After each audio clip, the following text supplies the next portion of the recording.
Et est-ce que dans ce contexte, vous considérez qu'une loi supplémentaire pour lutter contre l'antisémitisme est nécessaire? Oui. Oui, je le pense. Moi, c'est pour ça que j'ai relancé les assises de lutte contre l'antisémitisme. Avec quel objet, quel outil? C'est pas pour me faire plaisir ou faire de la com. C'est parce que tous les 3 jours, vous avez un Français juif dans notre pays qui subit une agression antisémite physique. Physique. Qui d'autre pourrait accepter ça? Les Français juifs, c'est moins de 1% de la population française, mais ils concentrent sur eux 62% des actes antireligieux. C'est une surreprésentation manifeste.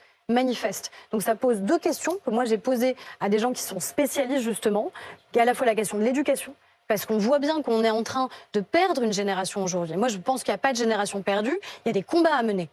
Et ces combats, il faut les mener aujourd'hui et maintenant, sinon oui, on aura un fossé qui va aller malheureusement croissant. Donc c'est l'éducation, la manière avec laquelle on enseigne à nos enfants dès le plus jeune âge sur ce qu'a été la Shoah, de manière à ce qu'on garde en mémoire et en tête notre histoire, mais surtout des principes et des valeurs, qu'on lutte aussi sur ce qui se passe dans l'enseignement supérieur. Robert, et la question de la, pour répondre juste à la question de Ludwig Luguen, et la question de la sanction, c'est-à-dire qu'aujourd'hui, on voit que l'antisémitisme, il a évolué. Il a changé, il s'est renouvelé, c'est la question de la haine décomplexée d'Israël, c'est la question de l'antisionisme, et peut-être que ça supposera qu'on change la loi.